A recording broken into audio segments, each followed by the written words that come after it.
días a todos, Dios los bendiga, gracia y paz para sus vidas y sus corazones en esta mañana.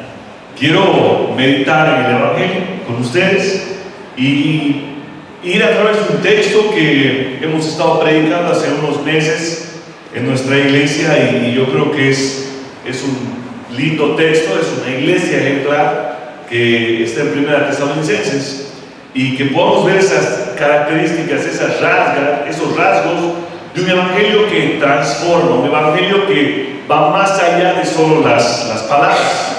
Así que voy a invitarte a leer conmigo 1 Tesalonicenses capítulo 1, verso 1 al verso 10. Dice la palabra del Señor: Pablo, Silvano y Timoteo, a la iglesia de los tesalonicenses, en Dios Padre y en el Señor Jesucristo, gracia a ustedes y paz. Siempre damos gracias a Dios por todos ustedes, mencionándolos en nuestras oraciones, teniendo presente sin cesar delante de nuestro Dios y Padre su obra de fe, su trabajo de amor y la firmeza de su esperanza en nuestro Señor Jesucristo. Sabemos, hermanos amados de Dios, de la elección de ustedes, porque nuestro evangelio no vino a ustedes solamente en palabras, sino también en poder y en el Espíritu Santo y con plena convicción. Como saben, qué clase de personas demostramos ser entre ustedes por el amor que les tenemos. Y ustedes llegaron a ser imitadores de nosotros y del Señor, habiendo recibido la palabra en medio de mucha tribulación con el gozo del Espíritu Santo. De tal manera que llegaron a ser un ejemplo para todos los creyentes en Macedonia y en Acaya. Porque saliendo de ustedes, la palabra del Señor se ha escuchado, no solo en Macedonia y Acaya, sino también por todas partes. La fe de ustedes en Dios se ha divulgado, de modo que nosotros no tenemos necesidad de decir nada, pues ellos mismos cuentan acerca de nosotros, de la acogida que tuvimos por parte de ustedes y de cómo se convirtieron de los ídolos a Dios para servir al Dios vivo y verdadero, y esperar de los cielos a su Hijo, al cual resucitó entre los muertos, es decir, a Jesús, quien nos libra de la ira venidera. Oremos. Bendito y soberano Dios, eterno Dios, que sustentas todas las cosas, Señor, que esta mañana sustentas esta predicación, Dios, que tu Espíritu Santo esté convenciéndonos, iluminando nuestra mente, Señor, y transformando nuestros corazones por medio de la palabra, Señor, que sea fiel, pura y veraz, Dios, para nuestros corazones, en el nombre de Jesús. Amén.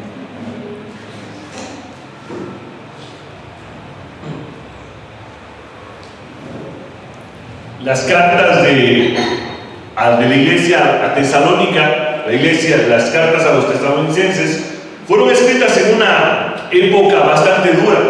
Una iglesia real, una iglesia naciente y una iglesia perseguida. Y en esta carta, que está dirigida desde Hechos, porque es ahí donde Pablo lleva el evangelio por primera vez a Tesalónica, podemos ver que Cristo es quien inicia y Cristo es quien sostiene la iglesia.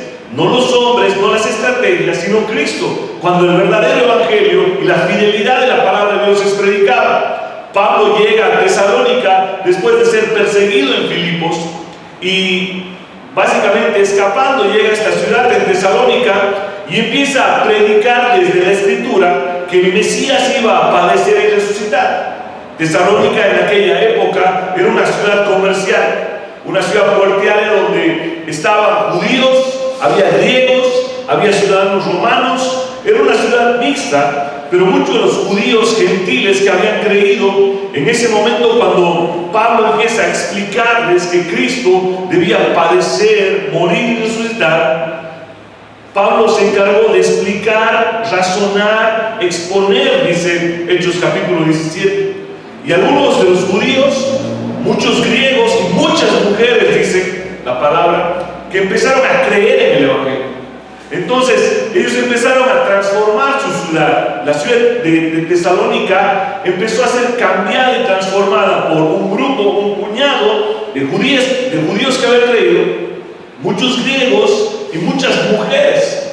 Y eran mujeres de los principales príncipes o gobernantes de la ciudad de Tesalónica.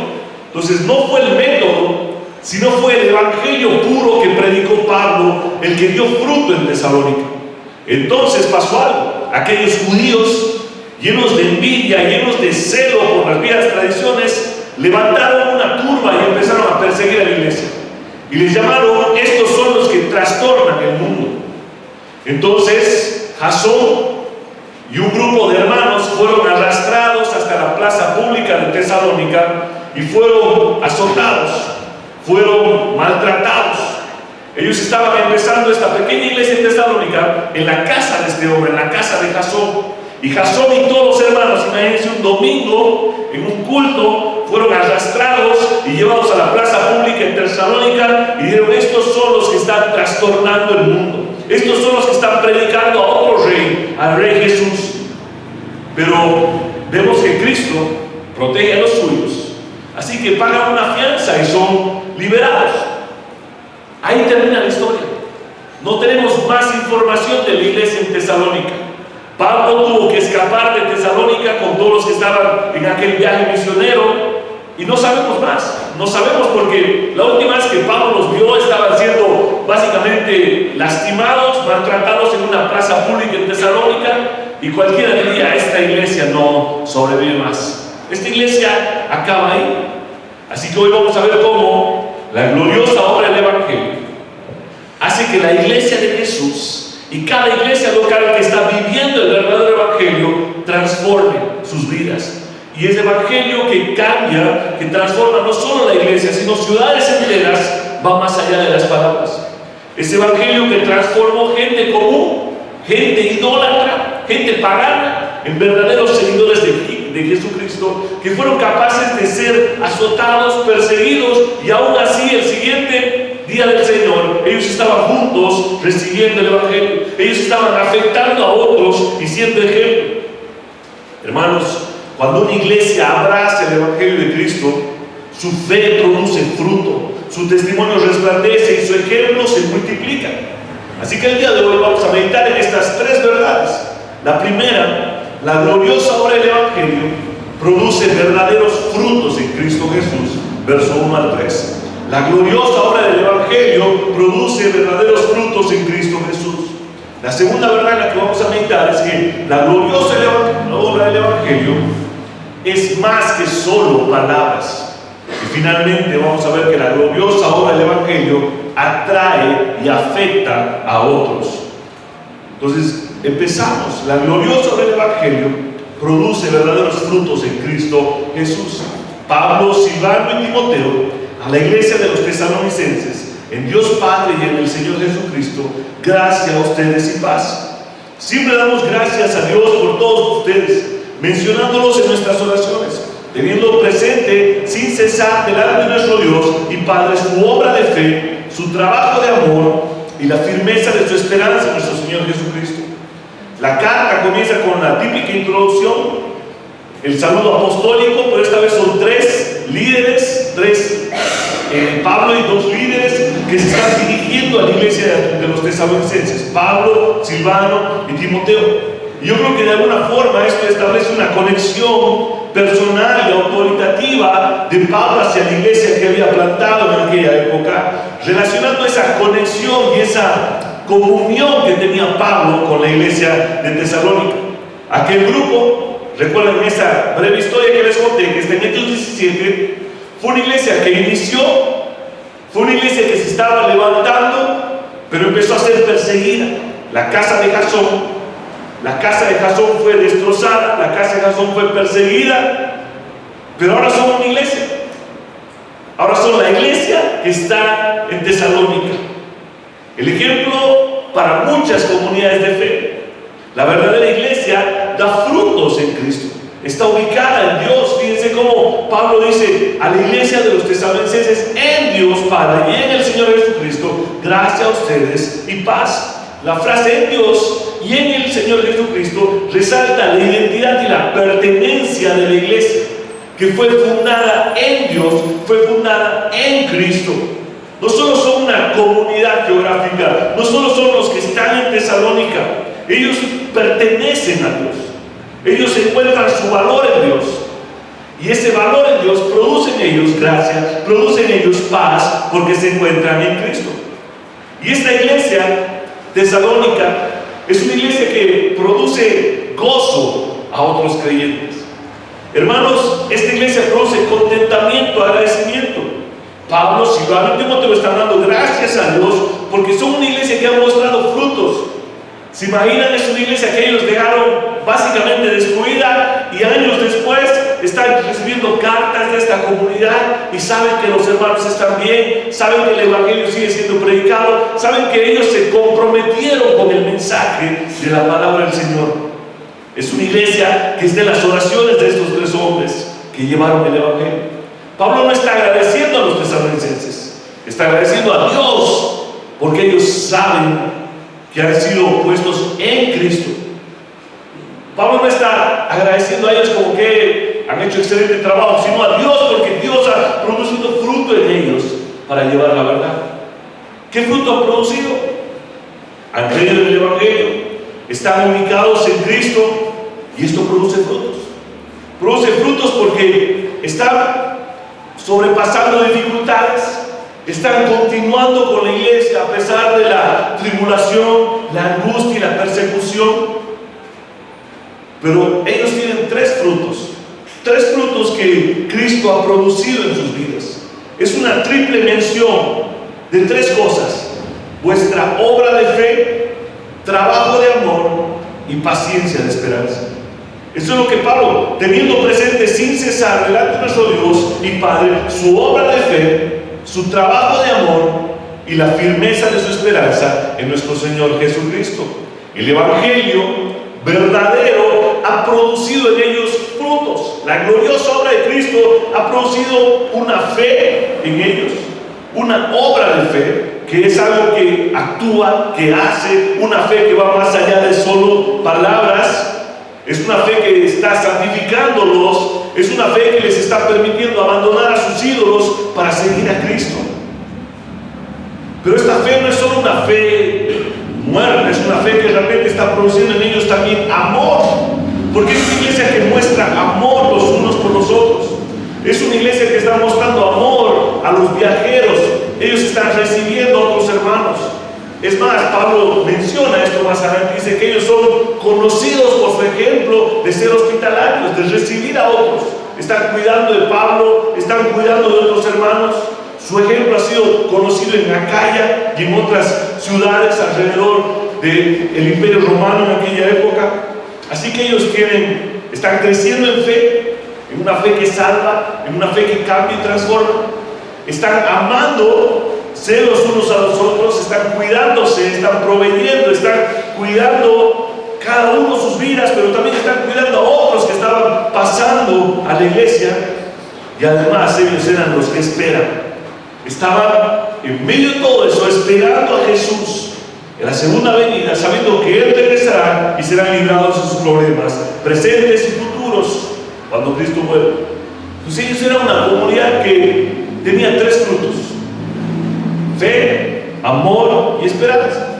Y ustedes van a ver muchas veces en las cartas de Pablo y en otras cartas en el Nuevo Testamento que el creyente verdadero siempre es como que produce esas tres cosas: fe, amor y esperanza. La esperanza, hermano, nos permite vivir confiando en el Señor sin importar lo que vendrá, porque sabemos que nuestro destino es glorioso y eterno en Cristo Jesús. Y este es el resultado de la predicación del Evangelio. Ese es el resultado de que Cristo tocó sus vidas. Llevaron el conocimiento intelectual de haber escuchado a Pablo exponerles en las Escrituras aquel Jesús que iba a morir, padecer y resucitar, pero ahora ese conocimiento aterrizó en sus corazones. Ese conocimiento intelectual estaba en su corazón y produjo estas tres virtudes: amor, paz, amor, fe y esperanza. Déjame aplicar este primer punto. Hermano, es imposible que el Evangelio sea algo solamente intelectual. El Evangelio pudo haber quedado en aquella solo exposición de Pablo de por qué Jesús era aquel que iba a morir y resucitar. Si quieres ir conmigo un momento a Hechos, capítulo 17. Verso 2 dice: y Pablo, como acostumbraba, fue a ellos y por 3 días de reposo discutió con ellos, declarando y exponiendo por medio de las Escrituras que era necesario que Cristo padeciese y resucitase de los muertos, y que Jesús, a quien yo os anuncio, decía él, es el Cristo. Y ahí ustedes van a ver todo ese contexto de la iglesia de Tesalónica. Pero para ellos pudo haberse quedado en algo intelectual, pudo haberse quedado en algo solo saber y conocer cómo exponer acerca de lo que Cristo había hecho, y porque Jesús, aquel nazareno, era el verdadero Mesías. Y nosotros muchas veces cometemos los mismos errores. Nos quedamos solamente con lo intelectual, nos quedamos solamente con entender bien doctrinas, con conocer bien acerca de la gracia, de la justificación, de la elección, predestinación, la gloria de Dios y muchas otras doctrinas. Pero muchas veces esas doctrinas no descansan en nuestros corazones. Realmente no empezamos a vivir aquellas doctrinas, no empezamos a vivir el Evangelio y dar fruto en fe, amor y esperanza. Si en verdad hemos escuchado y creído en el Evangelio, debe producir frutos en nuestras vidas, debe producir frutos para bendición de nuestra iglesia, para bendición de nuestra comunidad local, porque eso agrada a Dios.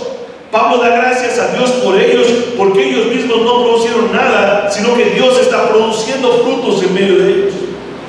Hermano, si el Evangelio ha hecho efecto en nuestros corazones, debemos vivir ese Evangelio, amando a otros, cuidando a otros, siendo comprometidos con nuestras comunidades locales. Cristo Jesús nos ha puesto en iglesias locales para que nosotros podamos amar, proteger, cuidar la iglesia local, con 3 cosas: fe, amor y esperanza. Fe, amor y esperanza. Él nos ha equipado. Pablo está agradeciendo a Dios por ellos, porque Dios lo hizo por medio de la predicación del Evangelio. No hubo métodos, no hubo estrategias, no hubo una serie de cosas que se les dio a hacer. Pablo fue fiel en exponer la Escritura, en predicar el Evangelio, y el Evangelio produjo en ellos cambio. Nosotros, al igual que Tesalónica, debemos mostrar esas virtudes dignas del Evangelio.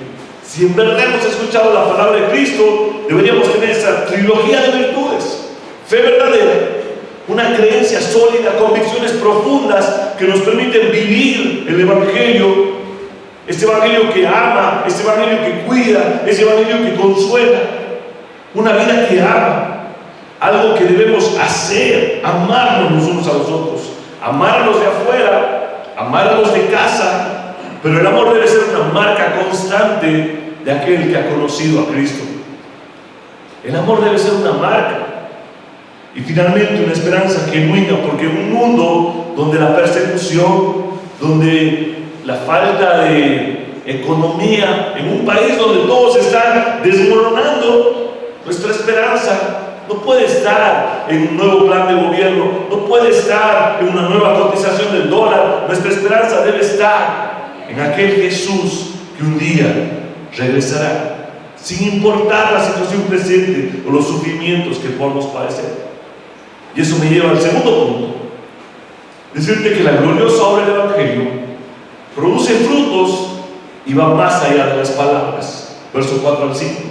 Sabemos, hermanos amados, de la elección de ustedes, porque nuestro Evangelio no vino a ustedes solo en palabras, sino también en poder y en el Espíritu Santo, y con plena convicción, como saben qué clase de personas demostramos ser entre ustedes por el amor que les tenemos. Pablo no tiene temor de mencionar que esta congregación que comenzó en la casa de Jasón, y si vuelves conmigo de nuevo a Hechos 17, capítulo 17, verso 4, dice: y algunos de ellos creyeron. Hemos visto que Pablo predicó, expuso el Evangelio, y algunos de ellos creyeron y se juntaron con Pablo y con Silas. ¿Quiénes creyeron? Dice: y de los griegos piadosos, gran número, y mujeres nobles, no pocas. Entonces los judíos que no creían, teniendo celo, tramaron con sus algunos ociosos hombres malos y juntaron una turba, alborotaron la ciudad y asaltando la casa de Jasón, procuraron sacarlos del pueblo. Pero quienes creyeron, griegos y mujeres, nobles, no pocas. Entonces era una iglesia de muchos griegos y muchas mujeres, básicamente. Ahora, un gentil, un griego, un gentil y una mujer gentil era algo inmundo para un judío. Y tú ves cómo el evangelio que transformó a Pablo, el evangelio que cambió a Saulo, ahora permite que ese Pablo, perseguidor de cristianos, esté llamando hermanos amados de Dios, a personas ajenas a Israel, a personas que una vez fueron aborrecidas por él, a personas que una vez eran inmundas para cualquier ciudadano de Israel. Hermanos, el hecho de que tengamos escrito esta pequeña frase, hermanos amados de Dios, viniendo desde Pablo, es una muestra eterna e incomparable del amor y la misericordia del Señor. El mismo que era fariseo de fariseos, que quizás en su vida pasada llamaba a los griegos de perros inmundos, ahora les está diciendo, hermanos amados, hermanos elegidos, afirmando que la elección va más allá de solo Israel, porque Dios escogió gente de toda lengua, tribu, linaje y nación. Todos hemos llegado a tener, a adquirir el ser hijos de Dios, no por haber nacido de sangre ni de voluntad de carne, como dice Pablo, sino por medio de Cristo Jesús. Perdón, no como dice Juan en el Evangelio, sino por medio de Cristo. Descubrimos que no solo tenemos un nuevo Padre, sino nuevos hermanos. Pablo está viendo a estos griegos, mujeres de los nobles, como sus hermanos, electos. Y una de las cosas que él ve es que el Evangelio no solo a ellos vino en palabras, sino que el poder del Espíritu Santo está en medio de ellos. El poder del Espíritu Santo provocó en ellos una convicción profunda, una creencia sólida. El Evangelio fue más que palabras, fue una transformación profunda. Cristo cambió sus anhelos, sus sueños, sus metas. El Evangelio vino a ellos en el poder del Espíritu Santo. Porque, en primer lugar, hermano, el Evangelio y el Espíritu Santo cambian nuestras vidas, transforman, nos hacen nacer de nuevo, nos hacen morir a un viejo hombre y nacer a un nuevo hombre que está pegado a Cristo, que está plagado de santidad. Por algo es el Espíritu Santo. Y el Espíritu Santo fortalece el hombre interior. El Espíritu Santo nos convence del pecado. El Espíritu Santo nos está consolando, pero nos está cada vez transformando hacia la imagen de Cristo. Así que estos hombres no solo recibieron palabras, sino el poder del Espíritu Santo. Fueron aquellos que pudieron vencer la persecución, fueron aquellos que pudieron abandonar a sus ídolos. Ellos fueron cambiados, porque si en verdad creemos que Dios hace morada en nosotros y el Espíritu Santo nos hace nacer de nuevo, el cambio debe ser inminente, debe ser algo que viene en nosotros, y ese cambio debe producir frutos. Ese cambio debe llevarnos a amarnos, a poder decirnos hermanos amados, como aquel Pablo que había visto en ellos el amor de Cristo y la elección del Señor. Ahora ellos saben, conocen a Pablo, son hombres piadosos, son hombres fieles, porque el mismo poder de Dios es el poder que salva y transforma sus vidas. Fíjense lo que dice: como saben de qué clase de personas demostramos ser entre ustedes por el amor que les tenemos. Hermano, ¿cómo saben ellos que Pablo, Silas, Silvano, Timoteo son creyentes, son buenos maestros, son buenos líderes? Por el amor. ¿Cómo saben que el Evangelio ha hecho efecto en sus corazones? Por el amor. El amor debe ser una marca, un amor que da, un amor que sirve, un amor que está en situaciones difíciles, en situaciones complicadas. No solo cuando todo está bien, sino cuando todo está mal. Ese es el verdadero amor que sostiene la iglesia, porque es Dios quien tiene el control.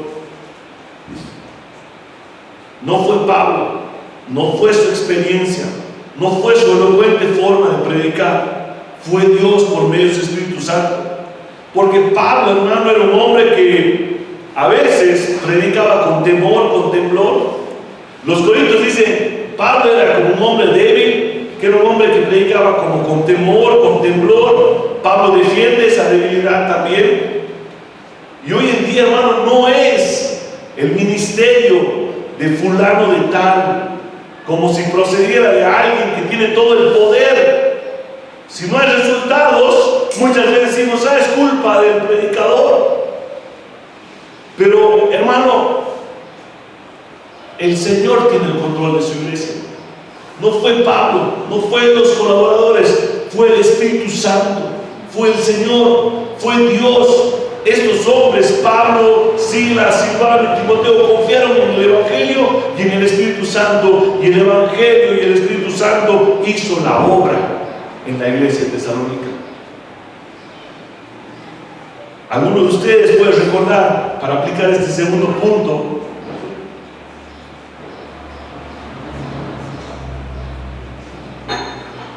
frases como: prediquen el Evangelio en todo tiempo y si es necesario usen palabras.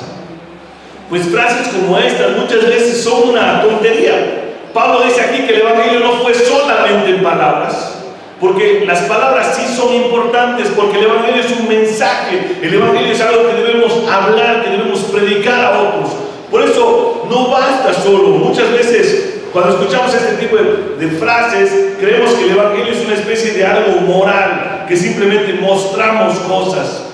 Muchas veces la iglesia ha estado llevando un evangelio de justicia social. Entonces hay que hacer buenas obras, hay que salir, hay que alimentar, cuidar a los necesitados. Y está bien, todo eso está bien. Pero muchas veces en medio de eso nos olvidamos de llevar el evangelio, las palabras del evangelio. No es un llamado a no predicar el que está haciendo Pablo en el texto, sino es un llamado a que nuestra predicación debe ser acompañada con buenas obras. Nuestra predicación debe ser acompañada con ejemplo, con el poder del Espíritu Santo, que santifica y que transforma al creyente. El Evangelio, hermano, ha producido transformación en tu vida, en tu corazón. El Evangelio ha cambiado, va más allá de las palabras. El Espíritu Santo realmente te ha transformado.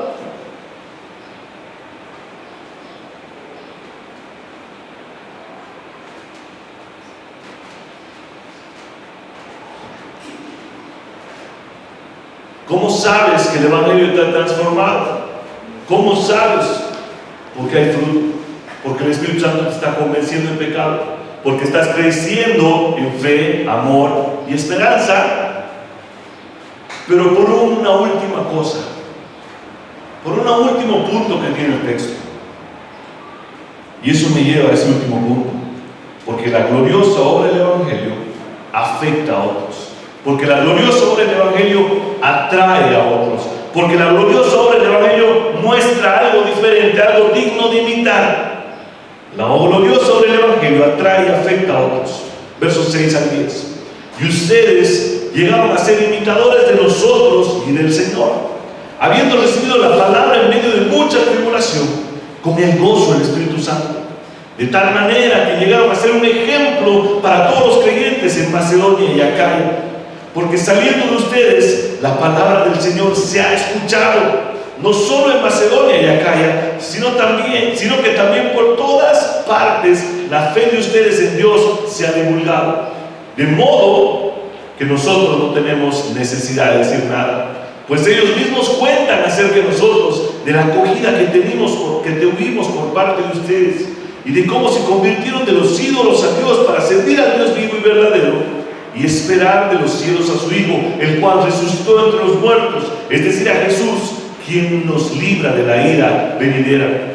Ellos vieron el comportamiento de Pablo, ellos escucharon la predicación de Pablo, de sus colaboradores, ellos fueron testigos como Pablo, a pesar de ser preso en Filipos y escapar de Filipos, llegar a Tesalónica y de nuevo ser perseguido, continuaron predicando el mensaje de Cristo. Porque ellos vieron algo diferente en esos hombres. Porque ellos vieron el poder de Dios, vieron el Espíritu Santo, y eso les dio una convicción profunda por predicar el Evangelio, por ser fieles a Dios, incluso en medio de una fuerte oposición. Ellos vieron como hombres en medio de tribulación, en medio de persecución, predicaron la palabra, y la palabra no fue en vano.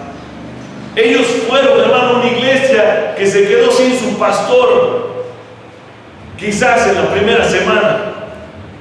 Ellos se quedaron solos, no sabían qué hacer, estaban en Tesalónica. Pablo tuvo que escapar con Silas, pero ellos fueron fieles, porque el Evangelio produjo efecto en ellos. Y no solo fieles en mantenerse ellos, sino que dice la palabra del Señor que ellos mismos, ahora que estaban establecidos, enviaron a otros. Ellos predicaron el Evangelio, predicaron el mensaje, sabiendo de ustedes, la palabra del Señor se ha escuchado no solo en Macedonia y Acaya, sino también por todas partes. Porque esa fe de ustedes en Dios se ha divulgado. Y Pablo dice: yo no tengo más necesidad de decir nada.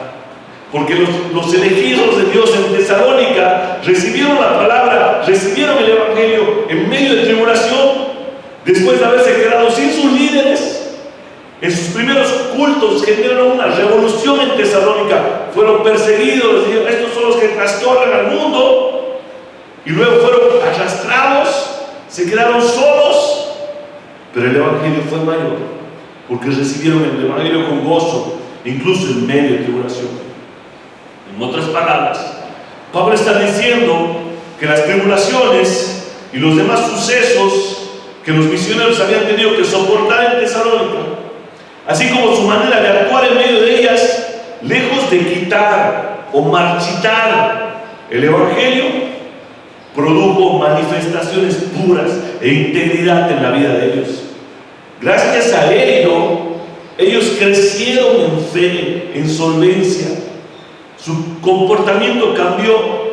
No solo aceptaron la palabra como una mera acumulación de conocimiento, sino que aceptaron la palabra como su norma de vida, el cambio radical de sus corazones.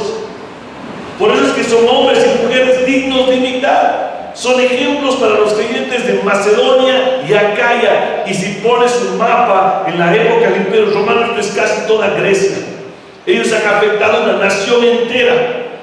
Un puñado de pocos creyentes fieles afectaron a una nación entera. ¿Por qué?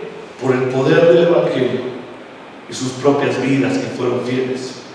Es esa fe que nosotros queremos tener en esta ciudad, esa fe que persevera, esa fe que se mantiene firme, esa fe que está en medio de tribulación, esa fe que está en medio de angustia, en medio de sufrimiento. Esa fe es pura y dada por Dios.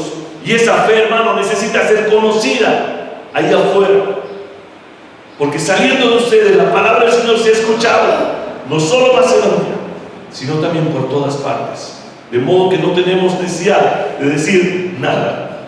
Pablo dice: hay poco o nada que decir, porque la palabra se ha escuchado, porque ustedes han sido fieles, porque han salido de Tesalónica, han afectado gran parte de Grecia.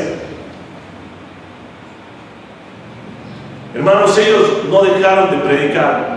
Ellos no se volvieron una pequeña iglesia que cerró sus puertas al mundo y estaban ahí como tipo unos estoicos. No, ellos llevaron la palabra, y la palabra fue acompañada de piedad, la palabra fue acompañada de virtudes de amor, hubo testimonio, el Evangelio fue escuchado.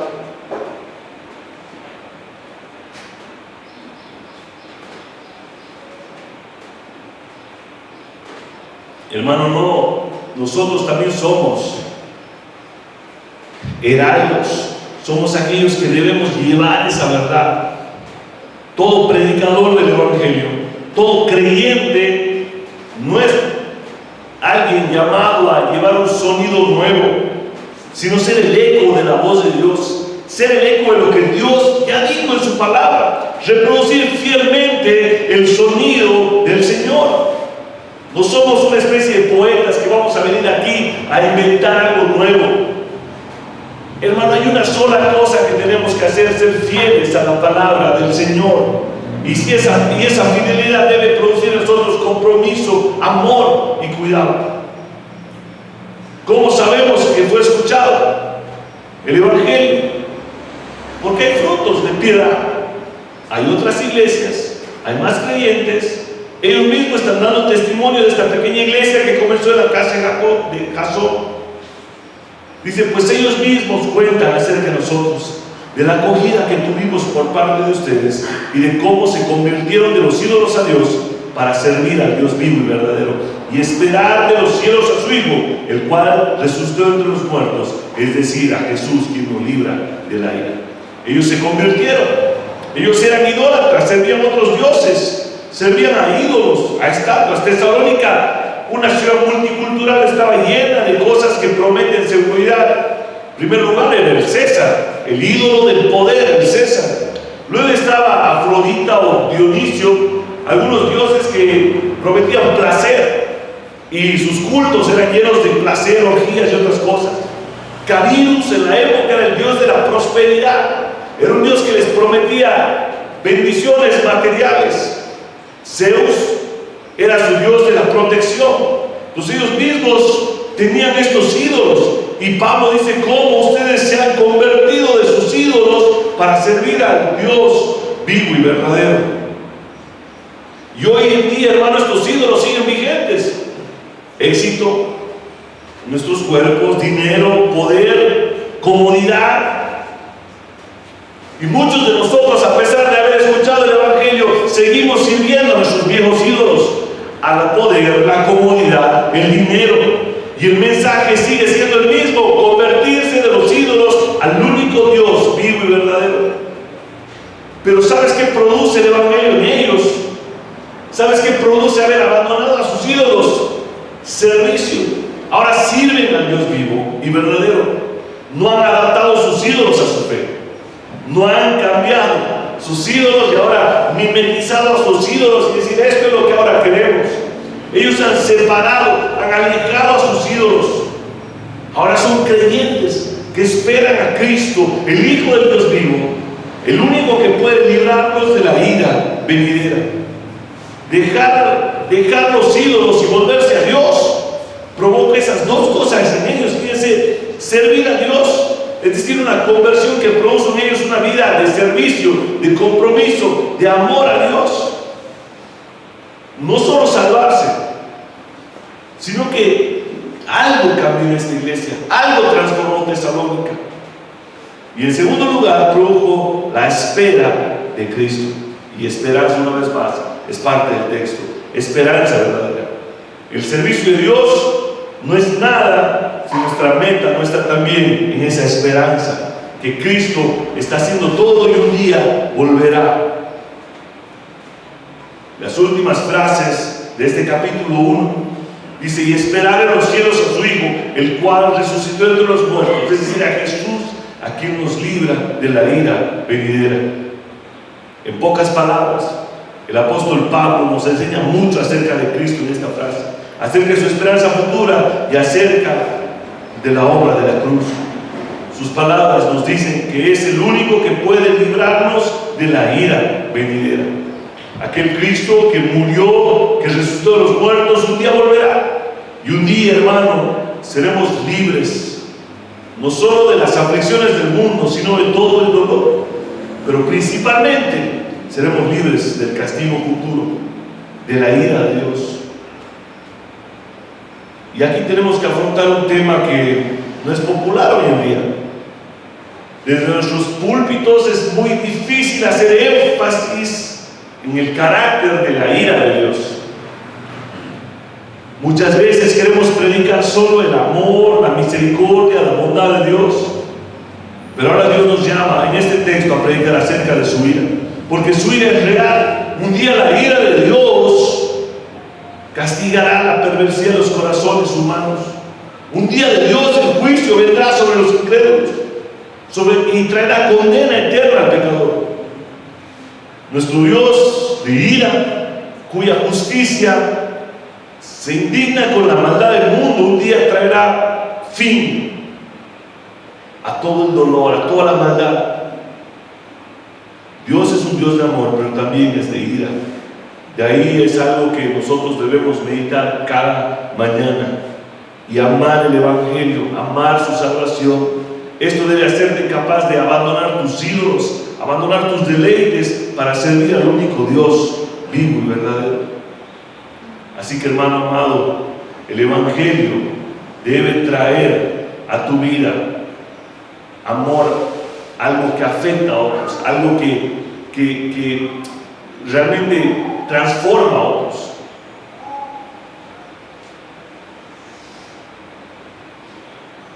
Entonces hemos visto que el Evangelio verdadero, cuando es predicado y cuando es llevado por el poder del Espíritu Santo, trae cambio, trae transformación, trae una vida que afecta a otros, trae servicio a Dios.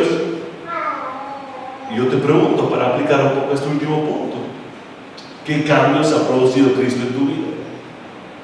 ¿Cuánto ha cambiado tu corazón desde que has escuchado el Evangelio? ¿Qué ídolos has dejado de servir para servir ahora al único Dios vivo y verdadero? No solo que has dejado, sino cómo sirves a Dios ahora. Porque muchos creemos que el Evangelio simplemente es dejar cosas. Entonces yo he dejado de ser un borracho, yo he dejado de tener mujeres, yo he dejado muchas cosas y ya soy cristiano. Sí, está bien, pero la palabra de Dios nos llama ahora a dejar el viejo hombre, pero vestirnos del nuevo hombre. Y cuando te vistes del nuevo hombre, creces en muchas cosas como el amor, la paz, la paciencia, el dominio propio, la benignidad. Y está bien, pero creces también en amar a Dios y servirlo. La pregunta es, ¿cómo estás sirviendo y adorando a Dios ahora? Otra de las reflexiones que podemos tener es, ¿dónde está tu esperanza? ¿En qué esperas? ¿Esperas a aquel que volverá desde el cielo para librarnos de la ira venidera? ¿O estás esperando en tus propias seguridades? ¿Estás esperando en cuánto va a estar el dólar cuando el gobierno se estabilice? ¿Estás esperando si vamos a poder importar un nuevo auto o no?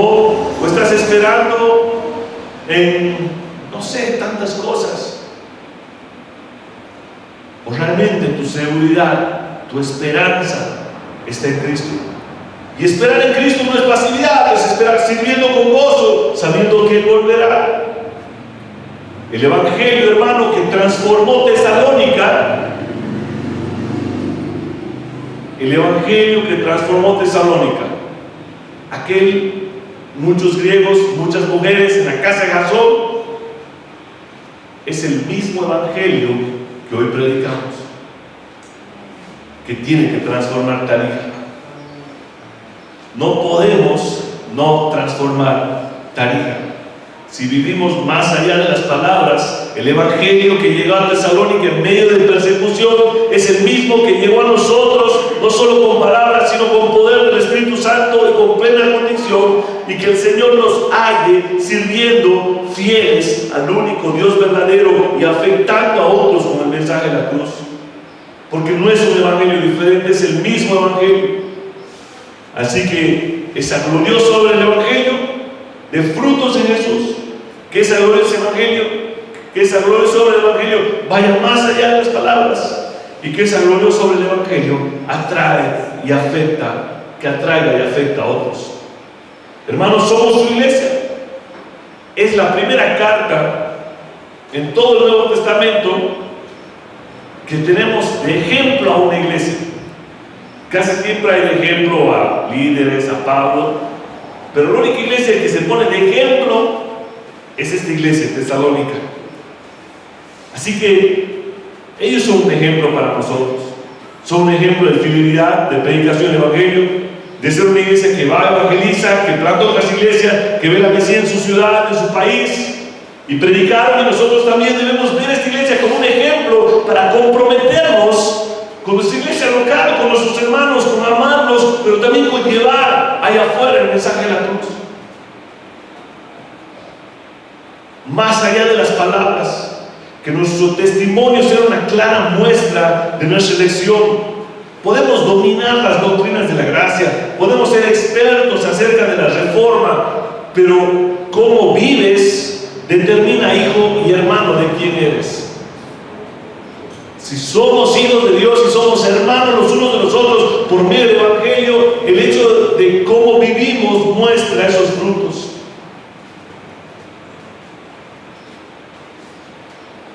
Hermanos, el Evangelio que trastornó al mundo, que transformó Tesalónica, no es una idea, no es un movimiento religioso, es una persona, Cristo mismo.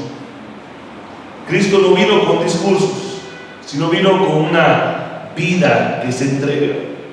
Vino para ser levantado en una cruz y para que nosotros podamos ver en Él el cese de la ira, ya no castigo para nuestros pecados.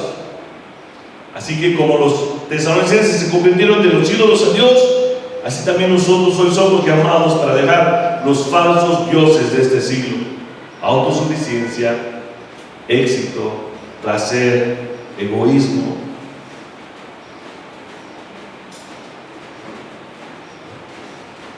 Jesús no vino solo al mundo para hablarnos del amor de Dios, sino a demostrar ese amor muriendo por nosotros. Él es la obra perfecta de amor. Él es el trabajo supremo de amor.